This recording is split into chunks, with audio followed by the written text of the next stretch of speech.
मी आपल्याला या निमित्तानं सांगेन की अगर हा घातपात असेल तर मग या देशामध्ये कोणीच सुरक्षित नाही, ना राजकीय माणूस सुरक्षित आहे, ना सर्वसामान्य माणूस सुरक्षित आहे. याच्याबद्दलची ज्या पद्धतीची सुई रोज कोणी ना कोणी संशयाच्या भोवऱ्यात याच्याने आणताना आपण पाहतोय. आपण आता स्वतः आता राज्याच्या उपमुख्यमंत्री आणि अजित पवारांच्या मिसेस सुमित्रा पवार यांनी सीबीआय चौकशी मागितलेली आहे.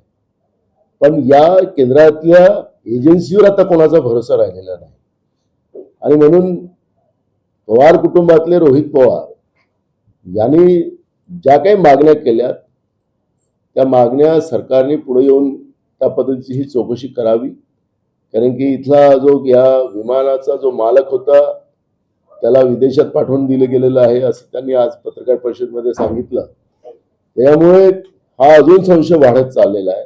फ्युलचा प्रश्न आहे, फिजिबिलिटीचा प्रश्न आहे, पायलटचा प्रश्न आहे, हे अनेक प्रश्न त्या ठिकाणी आहे. ते फ्लाईट पण रिपेअरमध्ये होतं आणि जे सांगण्यात आलेलं आहे की जो कोणी चालक होता तो ऐन वेळेवर सकाळी पोहोचला नाही, ट्रॅफिकमुळे अडला. आता मुंबईमध्ये सकाळचं ट्रॅफिक म्हणजे सकाळी 6 वाजताचं एवढं जास्त ट्रॅफिक राहत नाही. मग हा ड्रिंकर पायलट कसा यांनी आणला ऐन वेळेवर, हे सगळे प्रश्न या निमित्तानं निर्माण झालेले आहेत. आणि म्हणून या पद्धतीचं पारदर्शकतेने ही चौकशी व्हावी ही मागणी पवार परिवाराकडून केली जाते. आणि आम्ही पण या ठिकाणी हेच म्हणू की सगळ्या विमानात अगर सुरक्षित नसेल आणि विमानात या पद्धतीचा घातपात घडवला जात असेल, गुजरातमधलं जे लंडनला जाणारं जे विमान होतं त्याचं अजूनही केंद्र सरकारकडून चौकशी पूर्ण झालेली नाही, त्याची पाहिजे तशा पद्धतीची माहिती आलेली नाही, मग विमानात घातपात केला जातोय का, हा प्रश्न या निमित्तानं निर्माण झालेला आहे.